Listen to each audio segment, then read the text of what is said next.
நல்ல தகப்பனே, உமக்கு நன்றி செலுத்துகிறோம். எங்களோடு நீங்கள் பேச வேண்டும். உங்களுடைய நாமத்தை கர்த்தர் தாமே மகிமைப்படுத்தும்படி ஜெபிக்கிறேன் ஐயா. தாழ்த்தி ஒப்பு கொடுக்கிறேன், பொறுப்படுத்திக் நீங்கள் பேசுங்கப்பா. நன்றி. அடிமை மறைத்து வெளிப்படுவீராக. என் கண்மலை மீட்பெருமாகிய கர்த்தாவே, என் வாயின் வார்த்தைகளும் என் இருதயத்தின் தியானமும் உம்முடைய சமூகத்தில் பிரியமாய் இருப்பதாக. ஆமேன். கர்த்தருக்கு ஸ்தோத்திரம். ஹல்லேலூயா. இந்த நாளில் உங்களை சந்திக்கும்படியான நல்ல ஒரு வாய்ப்பை தேவன் தந்ததுக்காக நான் ஸ்தோத்திரிக்கிறேன். கர்த்தண்டைக்கு நம்மோடு கூட பேசக்கூடிய வார்த்தை என்ன அப்படின்னா, தேவனை மகிமைப்படுத்தி இருக்க வேண்டும் அப்படிங்கிற ஒரு தலைப்பில் இன்றைக்கு ஆண்டவருடைய வார்த்தையை உங்களுக்கு கொடுக்க இருக்கின்றேன். தேவனை மகிமைப்படுத்தி இருக்க வேண்டும். அப்போது தேவனை மகிமைப்படுத்தாத ஒரு நபரை பற்றி உங்களுக்கு நான் இப்போ சொல்ல இருக்கின்றேன். கர்த்தர் இந்த வார்த்தைகளை ஆசீர்வதிப்பார். ஏசாயா 39வது அதிகாரம் 1வது வசனத்தில் என்ன அப்படின்னா, அக்காலத்திலே பலதானின் குமாரனான மெரோதோத் பலாத் என்னும் பாபிலோனின் ராஜா எசேக்கியா வியாதிப்பட்டு இருந்து ஆரோக்கியமானதை கேள்விப்பட்டு அவனிடத்திற்கு நிருபங்களையும் வெகுமானத்தையும் அனுப்பினான். 2வது வசனம் வாசிங்க. எசேக்கியா அவர்களை கண்டு சந்தோஷப்பட்டு தன் பொக்கிஷ சாலையையும் வெள்ளியையும் பொன்னையும் கந்தவர்க்கங்களையும் நல்ல பரிமள தைலத்தையும் தன் ஆயுத சாலை அனைத்தையும் தன் பொக்கிஷ சாலைகளில் உள்ளது எல்லாவற்றையும் அவர்களுக்கு காண்பித்தான். எசேக்கியா தன் அரண்மனையிலும் தன் ராஜ்யத்தில் எங்கும் அவர்களுக்கு காண்பியாத பொருள் ஒன்றும் இல்லை. இன்றைக்கி நான் உங்களுக்கு என்ன சொல்ல வரேன் அப்படின்னா, எசேக்கியா என்று ஒரு ராஜா இருந்தார். அந்த ராஜா ரொம்ப வியாதிப்பட்டு மரணத்துக்கு ஏதுவான ஒரு சூழ்நிலையிலே அவர் காணப்பட்டார். அவர் மரித்து போவார் என்று தேவனு சொல்லிவிட்டார். அது என்ன எதில் இருக்குது அப்படின்னா, ஏசாயா 38வது அதிகாரத்தில் 1வது வசனத்தில், நாட்களில் எசேக்கியா வியாதிப்பட்டு மரணத்துக்கு ஏதுவாக இருந்தான். அப்பொழுது ஆமோத்தின் குமாரனாகிய ஏசாயா என்னும் தீர்க்கதரிசி அவனிடத்தில் வந்து அவனை நோக்கி, நீர் உமது வீட்டு காரியத்தை ஒழுங்குபடுத்தும், நீர் பிழைக்க மாட்டீர், மரித்து போவீர் என்று கர்த்தர் சொல்லுகிறார் என்றான். தேவன் சொல்லி அனுப்புகிறார். ஏசாயா தீர்க்கதரிசிட்ட சொல்கிறாரு, எசேக்கியா ராஜா இறந்து போயிடுவார், அதனால் நீ உன்னுடைய வீட்டில் உள்ள எல்லாவற்றையும் செட்டில்மெண்ட் பண்ணு அப்படின்னு சொல்லி அனுப்புகிறத நம்ம இந்த வசனத்தில் நம்ம பார்க்குறோம். அந்த நேரத்தில் எசேக்கியா அந்த ராஜா என்ன செய்தார் அப்படின்னு ஏசாயா 38வது அதிகாரம் 2வது வசனத்தில் உங்களுக்கு வாசிக்கிறேன். அப்பொழுது எசேக்கியா தன் முகத்தை சுவர்புறமாக திருப்பி கொண்டு கர்த்தரை நோக்கி, 3வது வசனம், கர்த்தாவே, நான் உமக்கு முன்பாக உண்மையும் மன உத்தமமாய் நடந்து உமது பார்வைக்கு நலமானதை செய்தேன் என்பதை நினைத்தருளும் என்று விண்ணப்ப பண்ணி எசேக்கியா மிகவும் அழுதான். இந்த ராஜா எசேக்கியா என்பது ராஜா. அந்த ராஜாவுக்கு வியாதி வந்துருந்துச்சு, அது முதுகில். அப்போ ஏசாயா தீர்க்கதரிசிட்டு ஆண்டவர் சொல்லிட்டார், இவன் என்ன செய்வான், இறந்து போவான், எல்லாத்தையும் செட்டில்மெண்ட் பண்ணுன்னு சொல்கிறார். ஆனால் அப்படிப்பட்ட நேரத்தில் எசேக்கியா ராஜாவுக்கு மனசில் பயங்கரமான ஒரு துக்கம். அவர் என்ன செய்தார் அப்படின்னா, சுவர்புறமாக அவர் படுக்கையில் இருக்கின்றார், மரணத்துக்கு எதுவான படுக்கையில். அப்போ அவர் என்ன செய்கிறார் அப்படின்னா, சுவர்புறமாக திரும்பி அவர் அழுறார். ராஜா எப்படி இருக்கும்? அவர் ஆயிரக்கணக்கான ஜனங்களை வெட்டி கொன்று வீழ்த்தக்கூடிய ஒரு மன்னன். அவங்களுக்கு ரத்தம் சிந்துறது, எவ்வளோ ரத்தம் சிந்தி ஆறாக ஓடுனாலும் அதில் அவங்களுக்கு மேட்ரு கிடையாது. அதன் மீது ஒரு பயமாக ஒரு கலக்கமாட்டு ஏதாட்டுமே கிடையவே கிடையாது. ஆனால் தனக்கு இப்படியான ஒரு தீர்க்க தரிசனம் வந்ததை கேட்டபோது ராஜா மிகவும் அழுதார். அவர் என்ன சொன்னார் அப்படின்னா, தேவனே, நான் உம்முடைய பார்வையில் உண்மையும் உத்தமமாக நான் வாழ்ந்தேனே, நான் உங்களை மட்டும்தானே சேவித்தேன், வேறு எந்த மார்க்கத்தையும் நான் சேரவில்லையே, பாகாலை நான் வணங்கவில்லையே, நான் உங்களை மட்டும்தானப்பா நேசிக்கிறேன், உங்களுக்காக தானப்பா நான் வாழ்ந்துக்கிட்டு இருக்கேன், நான் உங்கள் பிள்ளை தானே ஏசப்பா அப்படின்னு சொல்லி தேவனை நோக்கி மிகவும் அழுதான் என்று எழுதப்பட்டிருக்கிறது. அதுக்கு பிறகு அவர் எழுதின கடிதத்தெல்லாம் நீங்கள் பார்த்தீங்கன்னா ரொம்ப பயங்கரமாக இருக்கும். அந்த 38வது நீங்கள் ஆண்டருக்கு சித்தமானால் நீங்கள் முடிஞ்சவங்க ஏசாயா 38வது அதிகாரத்தை நீங்கள் டிவியில் பார்த்துக்கிட்டு இருக்கீங்கன்னு வச்சுக்கோங்க. நீங்கள் உங்களுடைய ஒரு பேனாவை எடுத்து பேப்பரில் எழுதிக்கோங்க. ஏசாயா 38வது அதிகாரம் முழுவதும் வாசிக்க வேண்டும் என்று. அப்போ அவருக்கு மனசில் ரொம்ப கஷ்டமாயிற்று, ரொம்ப கவலையாகி அவர் தன்னால் புலம்புகிறார். தேவ சமூகத்தில் அவர் புலம்புகிறார். எனக்கு இருளாக இருக்குது. அதாவது 17 பார்த்தீங்கன்னா, சமாதானத்துக்கு பதிலாக எனக்கு மகா கசப்பு வந்திருக்கிறது. தேவரீரோ என் ஆத்மாவை நேசித்து அழிவின் குலைக்கு விலக்கினீர் அப்படின்னு சொல்லி அழுறார். ஏசாயா 38:10 நான் பூரண ஆயுசின் வருஷங்களுக்கு சேராமல் பாதாளத்தின் வாசல்களுக்கு உட்படுவேன் என்று என் நாட்கள் அறுப்புண்டு போகிறது என்று சொன்னேன். நான் பாதாளத்தின் வாசலுக்கு போகிறேன். எனக்கு இந்த மரணத்தினுடைய பயம் என்னால் தாங்க முடியலை. என்னுடைய இருதயத்துக்குள்ளே பயங்கரமான பயம் இருக்கிறது. நான் பாதாளத்துக்கிட்டே போகிற மாதிரி நான் கஷ்டப்படுகிறேன். கர்த்தாவே, என்னை நீர் குணமாக்கும், என் தேவனை என்னை குணமாக்கும், நான் உமது பிள்ளை என்று சொல்லி அவர் கதறி அழுகிறார். இந்த வார்த்தைகளெல்லாம் சொல்லுகிறார். ஏசாயா 38 போல, என் கூடாரத்தை என்னை விட்டு பெயர்த்து போடுகிறேன். நெய்கிறவன் பாவை அறுக்கிறது போல நெய்துக்கிட்டே இருக்கான். ஒரு சேரீன்னு வச்சுக்கோங்க, ஒரு சேரீயை நெய்துக்கிட்டே இருக்கான். அதை 6 அடி முடிஞ்ச உடனே அதை கட் பண்ணிடுவான், அதை எடுத்துருவான். அப்படி போல் அந்த பாகை விட்டு என்னை விட்டு எடுத்து போடுகிறீர், இன்று இரவுக்குள்ளே என்னை முடிவடைய பண்ணுவீர் அப்படின்னு சொல்லிட்டு பயங்கரமான கண்ணீரோடு அந்த ராஜா தேவ சமூகத்திலே அவர் புலம்புகிறார். இந்த புலம்பலை தேவன் கேட்டார். அருமையானவர்களே, இன்றைக்கு நான் உங்களுக்கு சொல்லக்கூடிய ஒரு வார்த்தை, தேவன் கேட்கிறார். தேவன் கேட்கிற தேவன். நீங்கள் நிறைய காரியங்களை குறித்து, இல்லை உங்களுடைய மனசில் நிறைய கஷ்டங்களை குறித்து நீங்கள் கவலையோடு இருக்கலாம். ஆனால் உங்களுடைய பெருமூச்சுகள், உங்களுடைய கவலைகள் எல்லாவற்றையும் தேவன் பார்க்கின்றார். அவருக்கு தெரியும். நீங்கள் நினைக்கலாம், எதுக்கு எனக்கு இந்த சின்ன வயசில் இப்படி ஒரு கஷ்டம், எனக்கு பிள்ளைகளால் ஒரு கஷ்டம், கணவனால், இல்லை மனைவியால், இல்லை உறவினர்களால், இல்லை நண்பர்களால், சபையில் எங்கனாலுமே எனக்கு ஒரு நெருக்கம் இருக்குது அப்படின்னு நீங்கள் நினைக்கிங்களா? அந்த காரியத்தை கூட நீங்கள் அழுகிறதை கர்த்தர் பார்க்கிறார். ஆண்டவர் உடனே என்ன சொல்லி விட்டார்? ஏசாயா தீர்க்கதரிசியை கூப்பிட்டு சொன்னார். என்ன சொன்னார் அப்படின்னா, நான் உங்களுக்கு அதை வாசிக்கேன். 5வது வசனம், ஏசாயா 38:5. நீ போய் எசேக்கியாவை நோக்கி, உன் தகப்பனாகிய தாவீதின் தேவனாயிருக்கிற கர்த்தர் சொல்லுகிறது என்னவென்றால், உன் விண்ணப்பத்தை கேட்டேன், உன் கண்ணீரை கண்டேன், இதோ உன் நாட்களோட 15 வருஷம் கூட்டுவேன் அப்படின்னு சொல்லிட்டார். ஆண்டவர் இந்த ஜெபத்தை கேட்டார். உன் விண்ணப்பத்தை கேட்டேன். இவருடைய விண்ணப்பம் கண்ணீராக இருந்தது. அழுதார் மிகவும் என்று எழுதப்பட்டிருக்கிறது. மிகவும் அழுதார். யோசித்து பாருங்கள், நம்முடைய வாழ்க்கையில் கூட சில சமயத்தில் ஒரு பயங்கரமான நெருக்கடியான சூழ்நிலையை நம்ம சந்திப்போம், சிச்சுவேஷனை சந்திப்போம். அப்பொழுது நமக்கு என்ன இருக்கும்? பயம் இருக்கும். அந்த பயத்தை போக்குவதற்கு தான் ஜெபம் என்னும் ஒரு வல்லமையான ஆயுதத்தை தேவன் நமக்கு கொடுத்திருக்கின்றார். அதை எடுக்க வேண்டும். நீங்கள் எப்போவுமே ஞாபகத்தில் வைக்க வேண்டிய ஒரு வசனம், அதை நான் வசனத்தை மட்டும் சொல்கிறேன். என்ன வசனம் தெரியுமா? நீங்கள் உங்கள் பிதாவின் இடத்திலே நீங்கள் வேண்டிக்கொள்வதற்கு முன்னமே உங்களுக்கு இன்னது தேவை என்று உங்கள் பரமபிதா அறிந்திருக்கிறார்.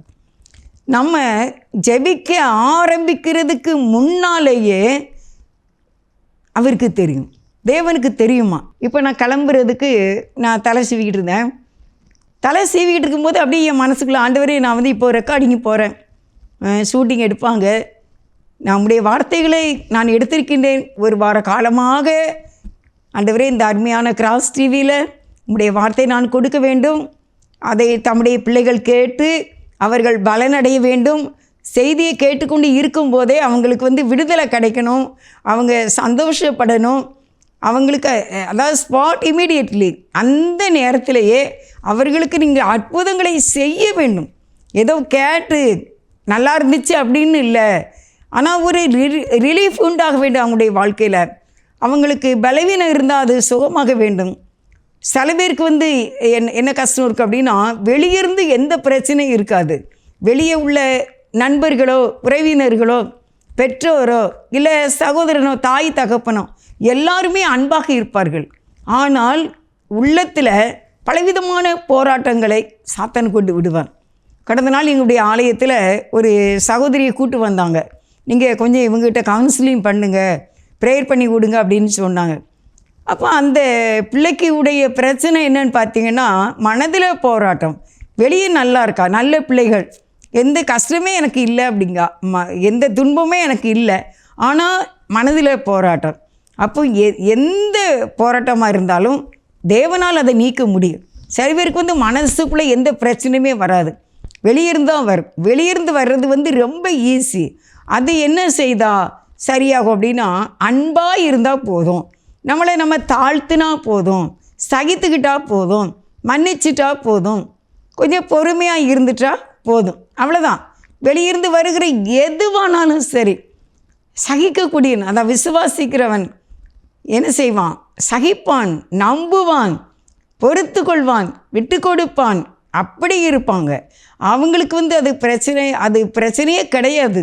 ஆனால் உள்ளத்தில் இந்த சாத்தானுடைய வல்லமையும் பாவத்தினுடைய அகோரமும் ஒரு மனிதனை இருதயத்தை தாக்கும்போது அது மிக கஷ்டமாக இருக்கும். அந்த கஷ்டத்தையும் நீக்குவதற்கு ஆண்டவருக்கு தெரியும்.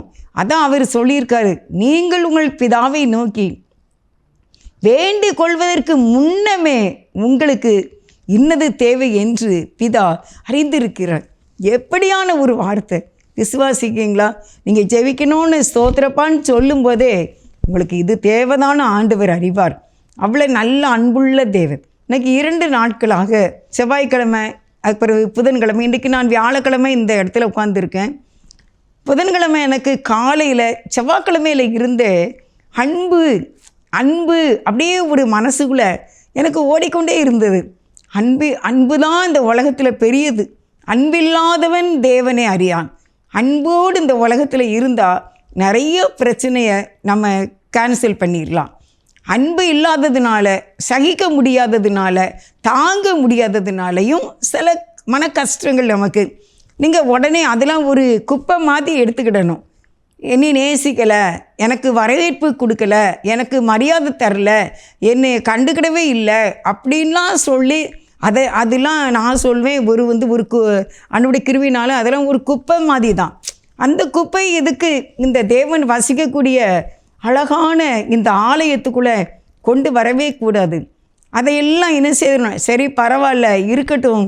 நீங்கள் நினச்சி பார்த்தீங்கன்னா, சில சமயத்தில் இப்போ நான் இருக்கேன், நான் ஒரு தவறு செய்கிறேன், ஆண்டவர் இன்றைக்கி இந்த இடத்துக்கு நீ போக வேண்டாம், இருந்துக்க அப்படின்னு சொல்கிறாரு.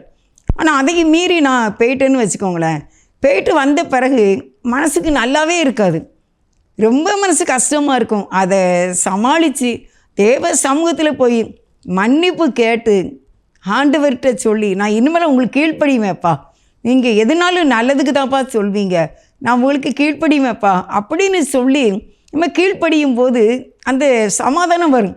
அதுக்கு 2 நாள் 3 நாள் ஆகும். எதுக்கு அப்படி ஒரு கஷ்டம்? ஏசப்பா சொன்ன உடனே நம்ம கீழ்ப்படிஞ்சாச்சுன்னா நமக்கு அமைதியாக இருக்கும். பார்த்துக்கோங்க, தொல்லை இல்லாத பதறாத வாழ்வும் சிதறாத மனமும் தேவன் பரிசாக நமக்கு தருவார். பதறாத வாழ்வும் சிதறாத மனமும் பரிசாக தேவன் அருள்வார். ஆமாம், ஏசப்பா சிலுவையில் அப்படி தொங்குறதுக்கு என்ன ரீசன்? தன்னையே அப்படியே சொல்லுவாங்கள்ல, நொந்து நூடல்ஸாக போன மாதிரி தான். இவ்வளோ பெரிய கட்டியான ஒரு நூடல்ஸை கொதிக்கிற தண்ணிக்குள்ளே போட்ட உடனே அது எப்படி பாட்டாக எப்படி பிரிஞ்சு நூலாக தொங்குகிறது. நம்ம அந்த நூடல்ஸை எடுக்கும்போது அது அப்படியே கெட்டியாக இருக்கும், ஆனால் தண்ணிக்குள்ளே போடும்போது பிரிஞ்சு அப்படியே தனித்தனியாக வர்றது போல் ஏசப்பாவை பாட்டாக பிரித்து எடுத்துட்டாங்க. அது எதுக்கு அப்படின்னா, அந்த காயங்களால் நம்ம குணமடைய, நம்ம இருதயத்தில் ஒரு சமாதானம் காணப்பட, நம்ம இந்த பூமியில் ஒவ்வொரு நாளும் டெய்லி சமாதானமாக, ஆறுதலாக, இளைப்பாறுதலாக தேவன் நமக்கு வைத்திருக்கிற உணவை மகிழ்ச்சியோடு சாப்பிடத்தான் ஏசப்பா அப்படியான ஒரு கஷ்டத்தை சிலுவையில் பட்டாங்க. அதனால் அருமையானவர்களே, தேவனுடைய சமூகத்தில் நீங்கள் ஜெபிக்க வேண்டும். எசேக்கியா ராஜா மிகவும் அழுதார். ஆண்டவருக்கு தெரியும் இவன் அழுவான், இவன் ரொம்ப கெஞ்சி கேட்பான், அதனால் நான் இவனுக்கு உயிரை கொடுப்பேன். அந்த 15 வருடம் மட்டும் என்ன அப்படின்னா, 15 வருஷம்னா நீங்கள் நினைக்கலாம் எவ்வளோ நாளாக இருக்கும், கொஞ்சம் வருஷம் தானே 15 வருஷம் அப்படின்னு. ஆனால் நான் என்ன நினைக்கிறேன், ஆண்டவருடைய கிருபையினால் ஒருவேளை ஆண்டவர் சொல்கிறாரு வேதத்தில், உன்னுடைய ஆயுசு நாட்களை பூரணப்படுத்துவேன் அப்படின்னு எழுதியிருக்கு. அப்போ பூரணம் அப்படிங்கிறது அது முடிஞ்சிட்டு நல்லா பழமானது அந்த மரத்திலே பழுத்து தொங்கி கீழே விழக்கூடிய சிச்சுவேஷனில் இருக்கக்கூடியது. அது முதிர்ச்சி அடைந்து விட்டது. இப்போ எடுத்தாச்சுன்னா அது எப்படி இருக்கும், டேஸ்ட்டாக இருக்கும். கீழே விழுந்தால் செதறிடும். அதுதான் பூரணம். அப்படியே இந்த எசேக்கியா ராஜாவுக்கு கர்த்தர் அந்த 15 ஆண்டுகளை கூட்டி கொடுப்பது பூரண வயதை குறிக்கக்கூடியதாக இருக்கும். ஆண்டவர் அதை கொடுத்து விட்டார். நான் உங்களுக்கு மெயினான பாயிண்ட்டுக்கு வரேன். ஆண்டவர் ஆயுசு நாளை கூட்டி கொடுத்து விட்டார். அதுக்கு பிறகு நீங்கள் 39வது அதிகாரத்தில் தான் நான் உங்களுக்கு சொல்லக்கூடிய செய்தி. இன்னும் ஒரு 14 நிமிடங்கள் தான் இருக்குது. இந்த 14 நிமிடங்களுக்குள்ளே நான் முக்கியமான கருப்பொருள் என்ன என்பதை உங்களுக்கு சொல்ல இருக்கின்றேன். என்ன அப்படின்னா, இவர் ரொம்ப இந்த வியாதினால் சுகமில்லாமல் இருந்தார். அப்போ ஏசாயாட்ட ஆண்டவர் சொன்னாங்க, அத்திப்பழத்தினுடைய அந்த மருந்து அதை என்ன சிறந்த முதுகில் போடுங்க, அத்திப்பழ அடையை கொண்டு போடுங்க, போட்டால் அவருக்கு சுகமாயிரும் அப்படின்னு தேவன் சொன்னாங்க. சொன்ன மாதிரி அவங்க செய்தாங்க, அவருக்கு சுகமாயிட்டு. இதை பக்கத்தில் உள்ள மன்னர்கள் கேள்விப்படுகின்றார்கள். கேள்விப்பட்டு பாபிலோனில் பலாதானின் குமாரனாகிய ஒருத்தன், பாபிலோனின் ராஜா, அவன் இதை கேள்விப்பட்டு இவ்வளோ பெரிய மரணத்தில் இருந்து இந்த ராஜா எசேக்கியா ராஜா காப்பாற்றப்பட்டாரா, அப்படி அவரை பார்க்கலாமே அப்படின்னு சொல்லிட்டு நிறைய வெகுமானங்கள் ஆரோக்கியமானதை கேள்விப்பட்டு அவனிடத்துக்கு நிருபங்களையும் வெகுமானத்தையும் அனுப்புகிறான். நிறைய கிஃப்ட்டு கொடுக்குறான், நிறைய கடிதம் எழுதுகிறான், நீர் வாழ்க அப்படி இப்படின்ட்டு கடிதம் எழுதுகிறான். அப்போ அதுக்கு 2வது வசனத்தில் என்ன அப்படின்னா, எசேக்கியா அவர்களை கண்டு என்ன செய்கிறார் அப்படின்னா சந்தோஷப்படுறார். சந்தோஷப்பட்டு தன்னுடைய பொக்கிஷ சாலையை காட்டினார். அவர் காட்டாத பொருள் ஒன்றுமே இல்லையா. என்னெல்லாம் காட்டினாருன்னு பாருங்கள். ஏசாயா 39 2வது வசனத்தில், தன் பொக்கிஷ சாலையையும் வெள்ளியையும் பொன்னையும் கந்தவர்க்கங்களையும் நல்ல பரிமள தைலத்தையும் தன் ஆயுத சாலை அனைத்தையும் தன் பொக்கிஷ சாலைகளில் உள்ளதெல்லாவற்றையும் அவர்களுக்கு காண்பித்தான். எசேக்கியா தன் அரண்மனையிலும் தன் ராஜ்யத்திலும் எங்கும் அவர்களுக்கு காண்பியாத பொருள் ஒன்றுமே இல்லை. இவருக்கு தனக்கு சுகமானதை கேள்விப்பட்டு வந்த அந்த பாபிலோன் ராஜாவின் இடத்துல என்ன சொல்லி இருக்க வேண்டும், அதை தான் நான் உங்களுக்கு ஹெட்டிங்காக கொடுத்துருக்கேன். தேவனை மகிமைப்படுத்தியிருக்க வேண்டும். தேவன் சொல்லிட்டாரு, தீர்க்கதரிசிட்ட, நீ செத்து போவ, உன் வீட்டெல்லாம் நீ செட்டில்மெண்ட்டு பண்ணு, யார் யாருக்கு என்னென்ன சொத்து எழுதணுமோ எல்லாம் எழுதி வச்சிரு, உன்னுடைய காரியத்தை எல்லாத்தையும் நீ சரி பண்ணுன்னு தேவன் சொன்னார். நான் என்ன செய்தேன் அப்படின்னா, என் ஆண்டவரை நோக்கி, கல்லும் மல்லும் அல்ல, கல்லால் ஒரு சிற்பம் அல்ல, பேசும் தெய்வமாகிய என் தேவனை நோக்கி நான் கதறினேன், நான் மிகவும் அழுதேன். அப்படிதான் நம்ம வாசித்தோம். நம்ம ஏசாயா 38வது அதிகாரத்தில் 3வது வசனத்தில் கடைசியில் எசேக்கியா விண்ணப்பம் பண்ணி மிகவும் அழுதான். மிகவும் நான் அழுதேன், என் தேவனை நோக்கி அழுதேன். என் தேவன் என் ஜெபத்தை கேட்டார், என் கண்ணீரை கண்டார்.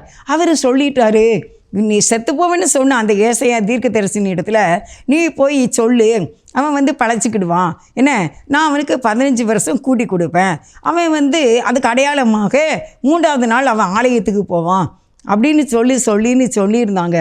அதே மாதிரி நான் 3வது நாள் நான் சுகமாயிட்டேன்.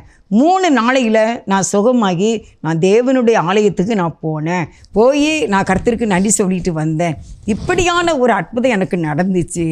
தேவனே நீ மரித்து போவாய் என்று சொன்ன பிறகு நான் கர்த்தரை நோக்கி அழுது நான் மண்டாடினேன். என் மண்டாட்டை கேட்டு தேவன் எனக்கு ஆயுசை கூட்டி கொடுத்தாரு. இதை சொல்லணுமா வேண்டாமா? இதை தானே சொல்லணும். இதை சொல்லவே இல்லை, தேவனை மகிமைப்படுத்தவே இல்லை. தனக்கு தேவன் கொடுத்திருந்த எல்லா பொன்னையும் வெள்ளியையும் எல்லா வித பரிமள தைலங்கள் செய்துக்கிட்டு இருக்காங்க. எப்பவும் நீங்கள் பார்த்துருப்பீங்க, ரோஜாவில் செய்கிற செண்டு இருக்குது, மல்லிகைப்பூ ஜாஸ்மின் அதில் செய்கிற செண்டு இருக்குது, மறிக்கொழுந்தில் செண்டு செய்வாங்க. இப்படி பலவிதமான மலர்களால் பலவிதமான காரியங்களால், அதாவது வெள்ளை போடம், சாம்பிராணி, இப்படியான சேர்த்து ஒவ்வொரு செண்டு ஒவ்வொரு வாசனையும் வீசக்கூடிய அநேக செண்டுகள் பரிமள தைலங்கள் செய்து கொண்டிருக்கிற அறையை காட்டுகின்றார்.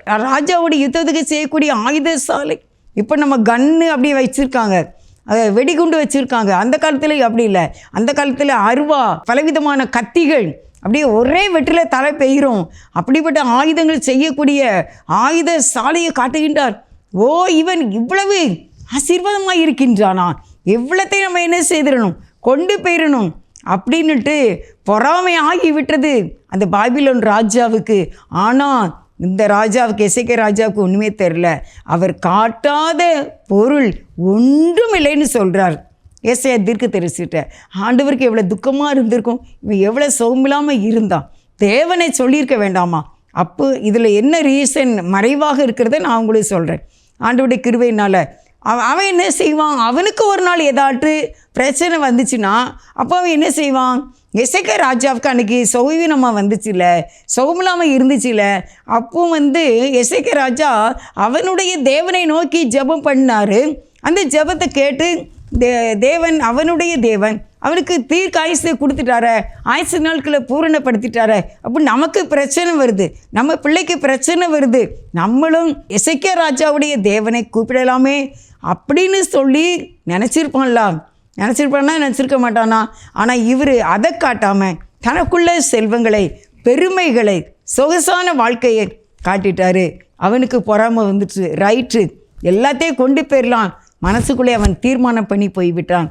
தவறு, இது தவறு. அதனால் நம்ம என்ன செய்ய முடியும், வாழ்க்கையில் தேவன் நமக்கு நன்மைகளை செய்யும்போது தேவனையே மகிமைப்படுத்த வேண்டும். சில ஊழியக்காரங்க சொல்ல நான் கேட்டிருக்கேன், நமக்கு சில கஷ்டங்கள் வரும்.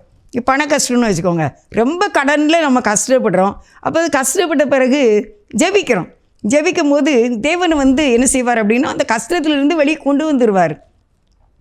அப்போ தேவன் வெளியே கொண்டு வந்த பிறகு நம்ம எப்படி சாட்சி சொல்ல வேண்டும் அப்படின்னா, நம்ம ரொம்பப்பட்ட கஷ்டத்தை சொல்லாமல், தேவன் தாழ்வான சிச்சுவேஷனில் இருந்தேன், தேவன் தம்முடைய மிகுந்த கிருபையினால், அவருடைய வசனத்தினால, தேவனுடைய வார்த்தையினால் என்னை தூக்கி எடுத்துட்டாரு. நான் நல்லா இருக்கிறதுக்கு காரணம் தேவனுடைய கிருபை தான். அவர் என்னை நினச்சாரு. நான் இப்படி எழுந்திருப்பேன்னு நினைக்கல, திருப்பி ஒரு வீடு கட்டுவேன்னு நினைக்கல, ஒரு தோட்டம் வாங்குவேன்னு நினைக்கல, என் பிள்ளைக்கு இப்படி கல்யாணம் முடியும் நான் நினச்சே பார்க்கல அப்படின்னு சொல்லி தேவனை நம்ம மகிமைப்படுத்தும் போது நம்ம இன்னும் வாழ்ந்திருப்போம். அதுக்கு தான் அதை உங்களுக்கு சொல்கிறேன். நம்ம நிறைய கஷ்டப்பட்டுருப்போம், கஷ்டத்தை கொஞ்சம் சொல்லணும், கஷ்டத்தையே சாட்சியாக சொல்லிக்கிட்டு இருக்கக்கூடாது, கொஞ்சம் சொல்லணும். சொல்லிவிட்டு தேவனை நம்ம மகிமைப்படுத்தணும். அப்போ கர்த்தர் பெரிய காரியங்களை செய்வார், நமக்குள்ள ஆசீர்வாதங்கள் நம்மிடத்திலேயே தங்கும் என்று உங்களுக்கு சொல்லுகிறேன். இப்போ ஏசாயா தீர்க்கதரிசி கேட்காரு, நீங்கள் அந்த ராஜா வந்தார, நீங்கள் என்ன பேசுனீங்க அப்படின்னு கேட்கும்போது அவர் சொல்கிறார், நான் எல்லாத்தையும் காட்டிட்டேன். 39:4 அப்பொழுது அவன் உம்முடைய வீட்டில் என்னத்தை பார்த்தார்கள் என்று கேட்டான். அதற்கு எசேக்கியா, என் வீட்டில் உள்ளது எல்லாவற்றையும் பார்த்தார்கள், என் பொக்கிஷங்களில் நான் அவர்களுக்கு காண்பியாத பொருள் ஒன்றும் இல்லை, ஒன்றை கூட மறைக்கலை, எல்லாத்தையும் திறந்து காட்டிட்டார்.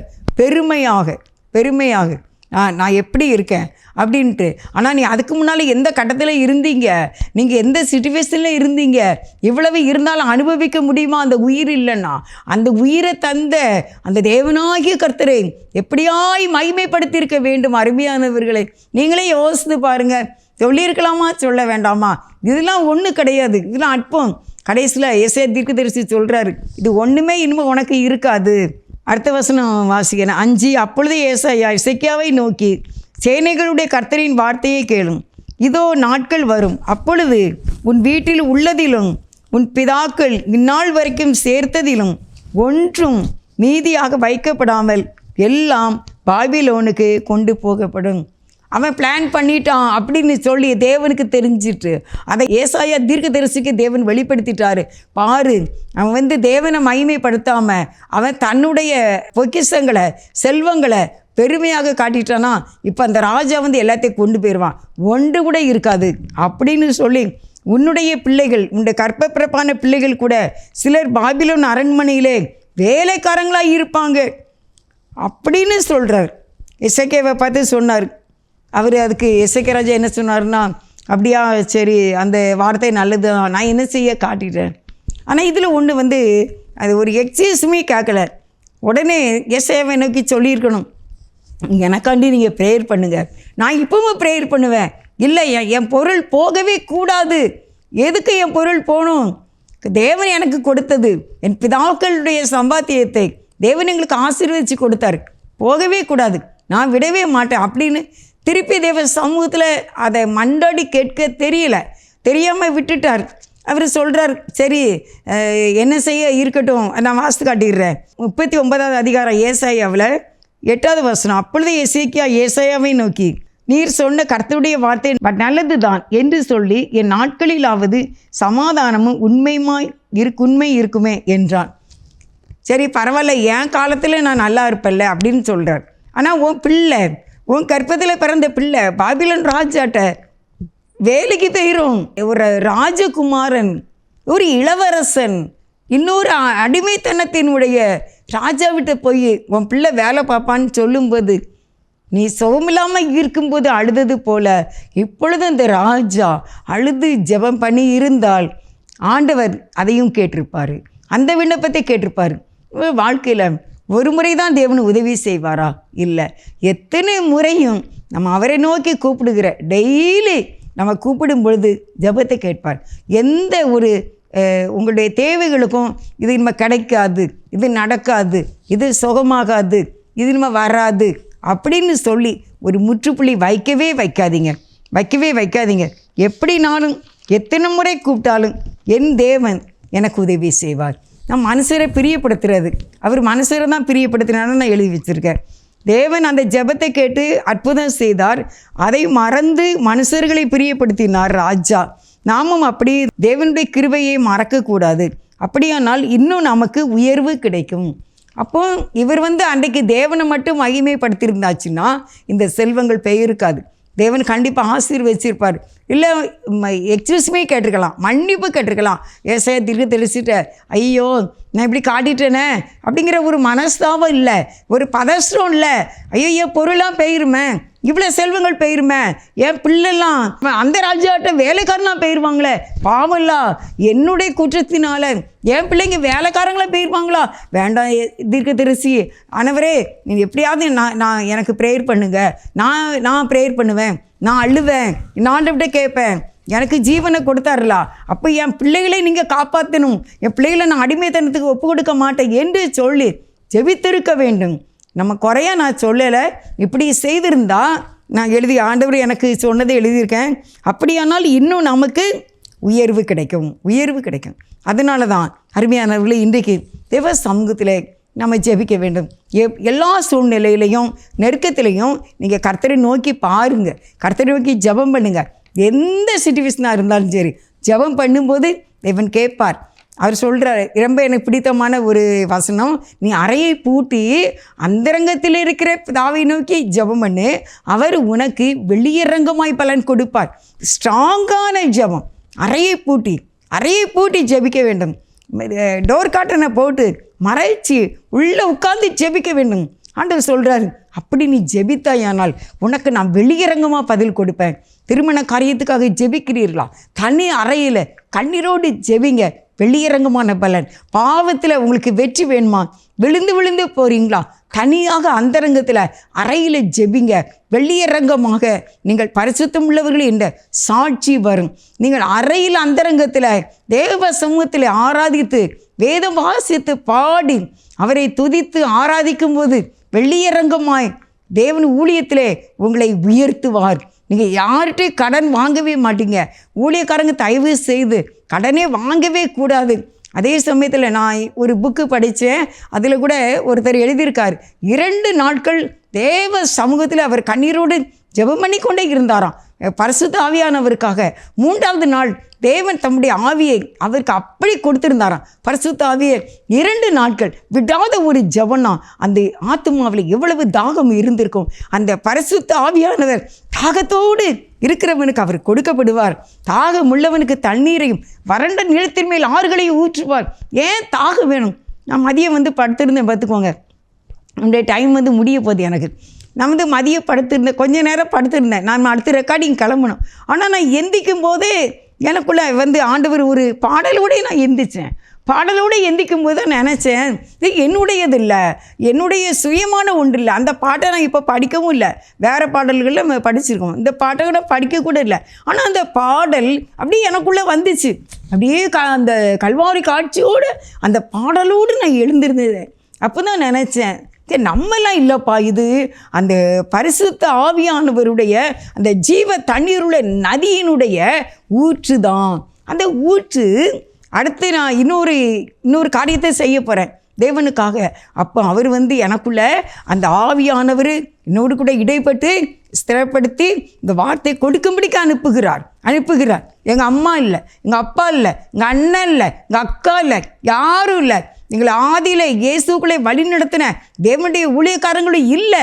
நான் தேவனுடைய ஆவியானவர், பரிசுத்த ஆவியானவர் அப்படியே அவர் அசைவாடி காட்டினார். அந்த கல்வாரி காட்சி காட்டினார். அவருக்கு அழகும் இல்லை, சௌந்தரியம் இல்லை, உனக்காக அந்த கேடு அடைந்தார் அப்படின்னு காட்டினார். புது பலனோடு எழுந்து இந்த நேரத்தில் இந்த ரெக்கார்டிங்க்கு வர்றதுக்கு தேவன் எனக்கு உதவி செய்தார். அருமையானவர்களே, எல்லா காரியத்துக்கும் முடிவு உண்டு. தேவனை மட்டும் நோக்கி பாருங்க, அவரை மட்டும் மகிமைப்படுத்துங்க. தேவனை மகிமைப்படுத்தாத காரியங்களே வாழ்க்கையில் இருக்கக்கூடாது. ஜெபம் கேட்கப்படும், நோய் சுகமாகும். தேவன் பாவத்தில் வெற்றியை தருவார், விடுதலையை தருவார். அவரை ஆராதிக்க வாஞ்சியை தருவார், ஜெபிக்க வாஞ்சியை தருவார், அனலான வாழ்க்கையை தருவார். அப்படி ஆகும்போது தேவனை நாம் மகிமைப்படுத்த வேண்டும். ஜெபம் செய்வோம். ஸ்தோத்திரம் ஆண்டவர், எங்களை நேசிக்கிற எங்கள் நல்ல தகப்பனே, உமக்கே ஸ்தோத்திரம். நன்றிப்பா. எங்களை தாழ்த்தி அர்ப்பணிக்கிறோம். எங்களோடு நீங்கள் பேசுனீங்க. நாங்கள் உங்களை மட்டும்தான் மகிமைப்படுத்துவதில் எப்போவுமே ஜாக்கிரதையாக இருக்க வேண்டும். எல்லா சூழ்நிலையிலையும் கஷ்டத்துலையும் நீ எங்களை விடுவிப்பது உண்மை, நீங்கள் எங்களை விடுவிப்பது சத்தியம். உங்களுடைய வார்த்தை எங்களுக்கு கொடுத்து எங்களை ஆற்றி தேற்றுவது உண்மை. ஆனால் நாங்கள் அதை மறந்து மகிமைப்படுத்தாமல் மட்டும் இருக்கவே கூடாது.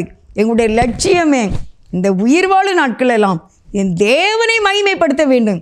அதுதான் எனக்கு உயர்வு என்ற எண்ணம் எங்கள் ஒவ்வொருவருக்கும் தந்துருளுங்கப்பா. ஆபத்து காலத்தில் என்னை நோக்கி கூப்பிடு, நான் உன்னை விடுவிப்பேன், நீ என்னை மகிமைப்படுத்துவாய். தேவனை ஏன் மகிமைப்படுத்தணும்? நம்ம உயர்றதுக்கு தான், நம்மளை அடிமைப்படுத்துகிற சாத்தான் தோல்வியுற்று போக தான் நம்ம தேவனை மகிமைப்படுத்தணும். நம்ம நல்லா இருக்கணும்னா தேவனை மகிமைப்படுத்தணும். அப்படியாக தேவனை ஆசீர்வதிப்பார். நல்ல தகப்பனே, உங்களுக்கு நன்றிப்பா. நாங்கள் உங்களை மகிமைப்படுத்துவது, தேவனை மகிமைப்படுத்தி இருக்க வேண்டும் என்ற தலைப்பின் கீழான செய்தியின்படியே உங்களை மகிமைப்படுத்துவதிலே ஜாக்கிரதையாக இருக்க எங்களுக்கு கிருபை செய்ய வேண்டும் என்று இயேசுவின் நாமத்தில் மிகுந்த மனத்தாழ்மையோடு வேண்டிக் கொள்கின்றேன். ஜீவனுள்ள நல்ல பிதாவே, ஆமென். God bless you.